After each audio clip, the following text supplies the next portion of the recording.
Hello, my name is Minu Kim, and I felt like this summer would be my last year to be able to go on missions since I don't know what will happen in the years to come. So when I was first asked to go to Paraguay, I was excited at the opportunity to go somewhere other than Yucatan since I'd already been there 6 times.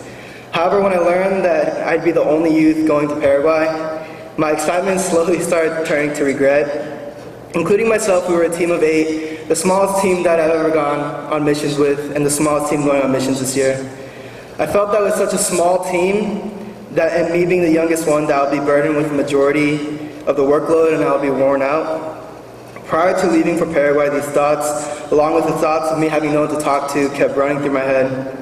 I kept thinking about myself and losing sight of the bigger picture. Like Reverend Gordon talked about today, I was like the disciples in the boat, and I kept worrying that my boat would sink. I kept thinking that I would have to struggle a lot during this mission trip.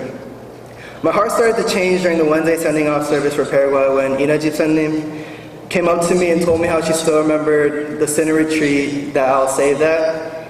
In that moment, God told me, "Peace, be still." He said, stop worrying, that by worrying I'm limiting His greatness, that He could do anything, and all those doubts started to slowly go away. He told me to stop worrying, that He had a plan for Paraguay and to just follow along. And from that moment on, I was much more focused on the bigger picture God had in store. Including all the flight time, waiting and driving, it took approximately 11 hours to get from Miami to Asunción. We arrived at Paraguay location at around 4 a.m. in the morning, and by the time we finished unpacking all the bags, it was already time to start the ministries. When the day was over, I was more exhausted than I had ever been compared to any of my other past missions. The next day after we finished all our ministry work and finished our daily reflection, before closing to go to sleep, we ended in the Lord's Prayer like we usually do. Our Father who art in heaven, hallowed be thy name, thy kingdom come, thy will be done. While I was reciting these words, right after it said, thy kingdom come, thy will be done, I paused and instantly felt surrounded by God's presence as if His kingdom was right there. That same night I had a dream, and in that dream I went blind.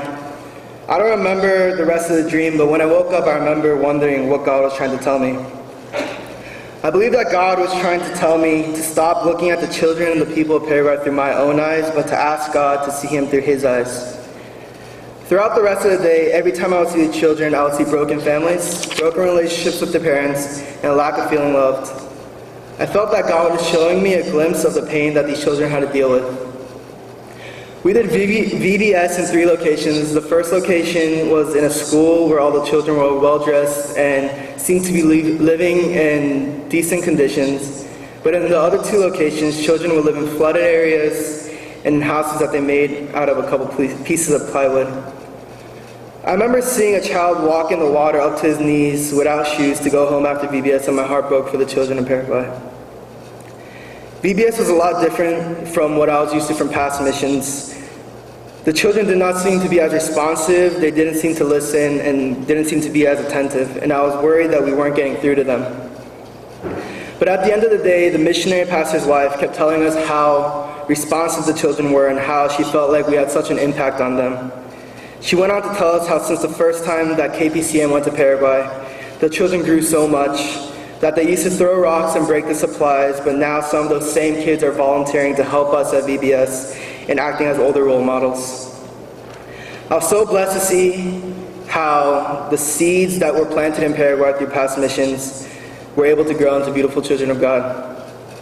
This gave me hope that we were still planting seeds in Paraguay to help the children grow and that one day they will change their towns. God works in many different ways, and this mission trip I was able to see all the little things that God does. I didn't see the physically sick get healed or demons get cast out, but nonetheless I saw the vastness of God's glory and love.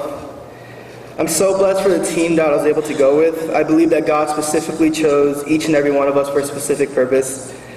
I was so blessed to see how hard each team member worked and how they always put others before themselves, and how truly passionate they are for God. I am blessed to have been able to go with my mom also this year, and I am blessed to know that God planted even more seeds in Paraguay this year. Thank you.